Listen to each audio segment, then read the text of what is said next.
ನಮಸ್ಕಾರ, ನಿಮಗೆ Kannada defence news ಚಾನೆಲ್ಗೆ ಸ್ವಾಗತ. ರಕ್ಷಣಾ ತಂತ್ರಜ್ಞಾನದ ನಿಖರ ವಿಶ್ಲೇಷಣೆ.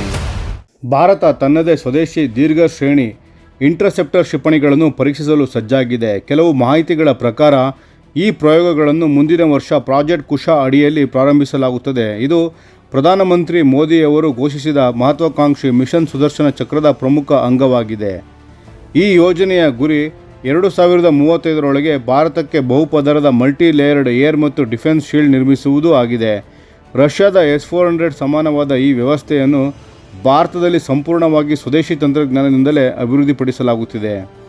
ವರದಿಗಳ ಪ್ರಕಾರ ಮೊದಲಿಗೆ M1 ಕ್ಷಿಪಣಿಯನ್ನು ಪರೀಕ್ಷಿಸಲಾಗುತ್ತದೆ. ಇದು 150 ಕಿಲೋಮೀಟರ್ ಶ್ರೇಣಿಯುಳ್ಳ ಸಾಮರ್ಥ್ಯವಿದ್ದು, ಶತ್ರು ವಿಮಾನಗಳು, ಸ್ಟೆಲ್ತ್ ಫೈಟರ್ಗಳು, ಕ್ರೂಸ್ ಮಿಸೈಲ್ಗಳು, ಡ್ರೋನ್ಗಳು ಮತ್ತು ಪ್ರಿಸಿಷನ್ ಗೈಡೆಡ್ ಶಸ್ತ್ರಾಸ್ತ್ರಗಳನ್ನು ಹೊಡೆದುರುಳಿಸುವ ಸಾಮರ್ಥ್ಯವಿರಲಿದೆ. ಇದಾದ ನಂತರ M2 ಕ್ಷಿಪಣಿ. ಇದು 250 ಕಿಲೋಮೀಟರ್ ಶ್ರೇಣಿಯುಳ್ಳ ಸಾಮರ್ಥ್ಯವಿದ್ದು, ಇದನ್ನು 2027ರಲ್ಲಿ ಪರೀಕ್ಷಿಸಲಾಗುವುದು. ಹಾಗೂ 350 ಕಿಲೋಮೀಟರ್ ಶ್ರೇಣಿ ಸಾಮರ್ಥ್ಯವುಳ್ಳ M3 ಕ್ಷಿಪಣಿಯನ್ನು 2028ರಲ್ಲಿ ಪರೀಕ್ಷಿಸಲು ಯೋಜನೆ ಇದೆ. ಈ ಮೂರು ದೀರ್ಘ ಶ್ರೇಣಿ ಸರ್ಫೇಸ್ ಟು ಏರ್ ಕ್ಷಿಪಣಿಗಳು 2028ರೊಳಗೆ ಪೂರ್ಣಗೊಳ್ಳಲಿದ್ದು, 2030ರಿಂದ ಸೇವೆಗೆ ಸೇರಿಕೊಳ್ಳಲಿವೆ. ಸ್ವದೇಶಿ ಪ್ರಾಜೆಕ್ಟ್ ಕುಶ ಅಡಿಯಲ್ಲಿ 400 ಕಿಲೋಮೀಟರ್ ವರೆಗಿನ LRSAM long range surface to air missile ಅಭಿವೃದ್ಧಿ ಗುರಿಯಾಗಿದೆ. ಇದನ್ನು ಸಾಮಾನ್ಯವಾಗಿ ದೇಸಿ S-400 ಎಂದು ಕರೆಯಲಾಗುತ್ತದೆ. ಪೂರ್ಣವಾಗಿ ಸ್ವಯಂಚಾಲಿತವಾಗಿರುವ ಈ ಹೊಸ ವ್ಯವಸ್ಥೆ ಈಗಾಗಲೇ ಭಾರತೀಯ ವಾಯುಪಡೆ ಸೀಮಿತ ಸಂಖ್ಯೆಯಲ್ಲಿ ಬಳಸುತ್ತಿರುವ ದುಬಾರಿ ರಷ್ಯಾದ S-400 ಟ್ರಯಂಫ್ ವ್ಯವಸ್ಥೆಗೆ ಪರ್ಯಾಯವಾಗಲಿದೆ. ಇದು ಅಮೆರಿಕಾದ ಗೋಲ್ಡನ್ ಡೋಮ್ ಯೋಜನೆ ಅಥವಾ ಇಸ್ರೇಲ್ನ ಐರನ್ ಡೋಮ್ ಮಾದರಿಯಂತೆಯೇ ಭಾರತದ ಪ್ರಮುಖ ನಗರಗಳು ಮತ್ತು ತಂತ್ರಜ್ಞಾನದ ಹಿತಾಸಕ್ತಿಗಳನ್ನು ರಕ್ಷಿಸಲು ಬಳಸಲಾಗುತ್ತದೆ. ಇತ್ತೀಚೆಗೆ ಮಹೋದಲ್ಲಿ ನಡೆದ ರಣ್ ಸಂವಾದ್ ಕಾನ್ಕ್ಲೇವ್ನಲ್ಲಿ chief of defence staff general Anil Chauhan Bharat ತನ್ನದೇ ಆದ ಐರನ್ ಡೋಮ್ ಅಥವಾ ಗೋಲ್ಡನ್ ಡೋಮ್ ರೀತಿಯ ಏರ್ ಡಿಫೆನ್ಸ್ ಶೀಲ್ಡ್ ನಿರ್ಮಿಸಲು ಸಮರ್ಥವಾಗಿದೆ ಎಂದು ವಿಶ್ವಾಸ ವ್ಯಕ್ತಪಡಿಸಿದರು.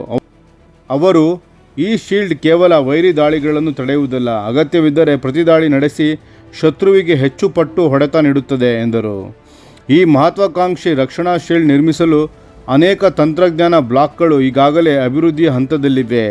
ದೊಡ್ಡ ದೇಶವಾದ ಭಾರತದಲ್ಲಿ ಇವುಗಳನ್ನು ಏಕೀಕರಿಸುವುದೇ ದೊಡ್ಡ ಸವಾಲು ಮತ್ತು ಇದಕ್ಕೆ ಅಪಾರ ಹಣ ಬೇಕಾಗುತ್ತದೆ ಎಂದು ಮೂಲಗಳು ತಿಳಿಸಿವೆ. ಈ ಶೀಲ್ಡ್ನ ಭಾಗವಾಗಿ ಈಗಾಗಲೇ ಕಾರ್ಯನಿರ್ವಹಿಸುತ್ತಿರುವ ಬ್ಯಾಲಿಸ್ಟಿಕ್ ಮಿಸೈಲ್ ಡಿಫೆನ್ಸ್ BMD ವ್ಯವಸ್ಥೆಯ ಮೊದಲ ಹಂತವನ್ನು ಜಾರಿಗೆ ತರಲಾಗುತ್ತಿದೆ.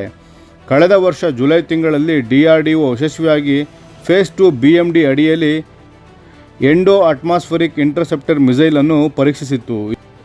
ಇದರಿಂದ 5000 ಕಿಲೋಮೀಟರ್ ದೂರದವರೆಗಿನ ಅಣುಸಜ್ಜಿತ ಶತ್ರು ಕ್ಷಿಪಣಿಗಳನ್ನು ತಡೆಯುವ ಸಾಮರ್ಥ್ಯವನ್ನು ಭಾರತ ಸಾಬೀತುಪಡಿಸಿತು.